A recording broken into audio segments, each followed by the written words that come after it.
কোন লোক প্রচার করছে আমিরের কাছে বায়াত নিতে হবে। বাংলাদেশে কোন আমিরের কাছে বায়াত নিতে হবে? আমি আগে বলেছিলাম যে ইলম হলো ভালো করে বুঝা, কোরআন সুন্নাহকে ভালো করে বুঝতে হবে। বায়াত নেওয়া হলো ফরজ। বায়াতের বিধান হলো দুইটা, একটা হলো বায়াত করা ফরজ আর আরেকটা হলো বায়াত করা হারাম। বায়াত করা ফরজ, কার বায়াত করা ফরজ? শুনেন, ইসলামী রাষ্ট্রের যিনি খলিফা হবেন, ইসলামী রাষ্ট্রের যিনি আমির হবেন, তার বায়াত করা হলো ফরজ। কেন? এটা হলো ঐক্যের অঙ্গীকার। আমরা সকলেই আপনাকে আমির মানি, সকলেই আপনার নেতৃত্বে একতাবদ্ধ। এটা বোঝানোর জন্য বায়াত করা ফরজ। তাহলে এই বায়াত হলো ঐক্যের প্রতীক, ঐক্য সংরক্ষণকারী। আর বায়াত করা হারাম, বায়াত করা বেদাত। কিসের? হুজুরদের বায়াত করা হারাম। কারণ এতে অনৈক্য সৃষ্টি হয়, দলাদলি সৃষ্টি হয়। হুজুরদের বায়াত, আমার বায়াত করা হারাম। কেন? রাষ্ট্রীয় নেতার বায়াত করা হয় কেন? আমি অঙ্গীকার করলাম আমি রাষ্ট্রদ্রোহিতা করব না।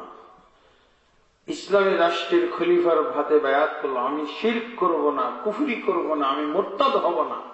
যদি হই তাহলে কি হবে? শাস্তি দিবেন, আমার মৃত্যুদণ্ড কার্যকর করবে, শাস্তি দিয়ে ঐক্য অক্ষুণ্ণ রাখবে।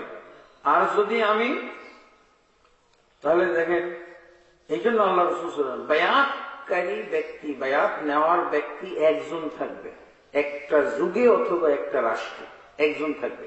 সহিহ মুসলিম শরীফের কিতাবুল ইমারাতের মধ্যে আল্লাহ রাসূল সাল্লাল্লাহু আলাইহি ওয়াসাল্লাম বলেন, ইযা দুইয়া লিখলিফাতাইন ফাকতুলুল আখিরা মিনহুমা।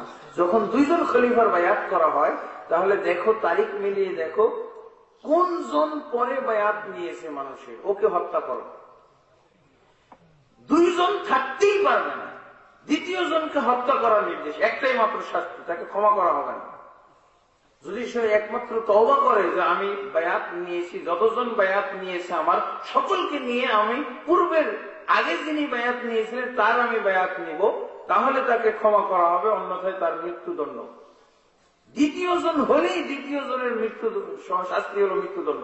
তাহলে বায়াতের উপযুক্ত লোক কয়জন হবে? একজন না, বাধ্যতামূলক একজন। এই জন্য বলছি হুজুরদের না। হুজুর তো অনেক, তাই না? আমাদের দেশে বায়াত করে কতজন? বহু হুজুর আছেন। আল্লাহ রসুলের যুগে দ্বিতীয় জন দেখাবেন যে আবু বকর অথবা ওমর, ওসমান জান্নাতের সার্টিফিকেট প্রাপ্ত 10 জন সাহাবীর কারো হাতে বায়াত কেউ করেছিল, অথবা জান্নাতের সার্টিফিকেট প্রাপ্ত 10 জন সাহাবী ছাড়াও আরো 31 জন সাহাবী যাদেরকে আল্লাহ রসুল সাল্লাল্লাহু আলাইহি ওয়াসাল্লাম বিভিন্ন ভাবে জান্নাতের সার্টিফিকেট দিয়েছিলেন, এদের কারো হাতে বায়াত হয়েছিল। রসুলের যুগে আর কারো দ্বিতীয় জনের বায়াত হয়েছিল, এটা দেখাইতে পারলে পুরস্কৃত করা হবে। তাহলে আপনার বায়াত বেদাত হবে না তো কি? আপনি কয় নম্বর বায়াতি হুজুর? কয় নম্বর? জান্নাতি সাহাবীরও বায়াত হয় না, আবু বকরেরও বায়াত হারাম। নবী বেঁচে থাকতে আবু বকরের বায়াত হারাম। কেন? যে বায়াত হবে একজনের। এই কয় নম্বর বায়াতওয়ালা? 2 নম্বর বায়াতওয়ালা হলেই তার পরিণাম হলো মৃত্যুদণ্ড। তার ওর তো নাম্বার হলো 1000, ওর নাম্বার 1000 না। এই জন্য হুজুরের বায়াত হারাম, পীরের বায়াত হারাম, মুর্শিদের বায়াত হারাম। শুধু যারা অজ্ঞ তারাই বায়াত করে। আর বায়াত কেন হারাম জানেন? এটা অনধিকার চর্চা। আপনি যদি বায়াত করলেন, বায়াত মানে হাতে হাত রেখে অঙ্গীকার না, শিরক করবো না, কুফরি করবো না, জিনা করবো না, ব্যভিচার করবো না। আচ্ছা, যদি জিনা ব্যভিচার করে ইসলামের শাস্তি কি? 100 দোররা অবিবাহিত হলে, আর মৃত্যুদণ্ড, পাথর মেরে হত্যা করা যদি বিবাহিত হয়। হুজুর কি করতে পারবে এগুলো? তাহলে কেন হুজুর হাত বাড়ায় কেন? হুজুরের কি অধিকার আছে? হুজুর হাতও বাড়াইতে পারবো না, পাগড়ি বাড়াইলে পাগড়িতে আগুন লাগিয়ে দেবে, হাত বাড়াইলে ওর হাত ভেঙে ফেলতে হবে। অনধিকার চর্চা। কিসের জন্য হাত বাড়াবে? ও কি শাস্তি দিতে পারবে? যদি জিনা করার পরও মৃত্যুদণ্ড দিতে পারে তাহলে বায়াত করেন, কিন্তু ও যদি আজকে মৃত্যুদণ্ড দেয় কালকে ওর মৃত্যুদণ্ড হবে, তাহলে কিসের ও বায়াত হয়ে বুঝবে? ও যদি 100 দররা মারে ওকেও 100 দররা মারা হবে কালকে, তাহলে কিসের? মুরতাদ হলে শাস্তি হলো মৃত্যুদণ্ড। মুরতাদ হয়ে কত নাস্তিক ঘুরে বেড়াচ্ছে, এই বায়াত নেওয়া হুজুররা কি করতে পারছে?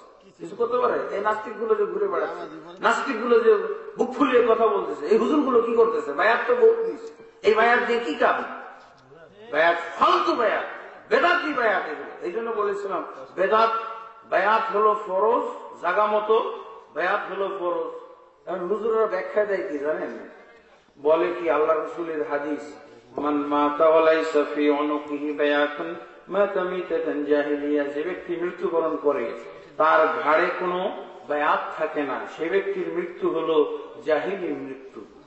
হুজুররা ওয়াজ করে এই হাদিস বলে কি যে বাবারা জাহিলি মৃত্যু ঠেকানোর জন্য বায়াত করো। জাহিলি যার হাতে বায়াত করতে হবে একমাত্র ব্যক্তি, এক পদের অধিকারী, সে না থাকলে বায়াত হবে কেন? বায়াত তো ফরজ, কিন্তু যার হাতে বায়াত করো লোকই তো নাই, ইসলামী রাষ্ট্র নাই, ইসলামী রাষ্ট্রের নেতাও নাই, তা কার হাতে বায়াত করবো? আমার জন্য তো হজ করা ফরজ, কিন্তু যদি মাল না থাকে তো হজ করা ফরজ? মাল না থাকলেও যদি হজ করা ফরজ, ভিক্ষার ঝুলি নিয়ে বেড়াই যে ভাই নামাজ পড়ি 5 ওয়াক্ত, আর একটা ফরজ আমার রয়ে গেছে, হজ করতে আপনারা ভিক্ষা দেন, কি বলবে? কি বোকারে! হ্যাঁ, বায়াতের যে স্পষ্ট ফরজ না হজ, 5টা রুকুনের মধ্যে বায়াত তো হলো 6 নম্বর, অথবা নাই থাকতে পারে। 5 নম্বর ফরজের মধ্যে আমার জাকাত দিতে পারে। ভাইরা আমি জাকাত দিতে পারি, শুধু নামাজ পড়ে যাচ্ছি, জাকাত নাই, আপনার টাকা দেন জাকাত দেব, কি বলবেন? তো হুজুর আমাকে বায়াত করাবেন কেন? জাহিলি মৃত্যু ঠেকানোর জন্য। যে ওই ব্যক্তি নাই, আমি কেন বায়াত করব? মাল নাই, জাকাত নাই, লোক নাই, বায়াত নাই, এটা বুঝে আসে না? এত ব্রেন খারাপ। হ্যাঁ, কি আছে? গোবর আছে নাকি? মাল নাই, জাকাত নাই, মাল নাই, হজ নাই, মাল নাই, উমরা নাই, উযু করতে হলে হাত ধুইতে হবে, হাত কাটা, হাত নাই, ধো নাই।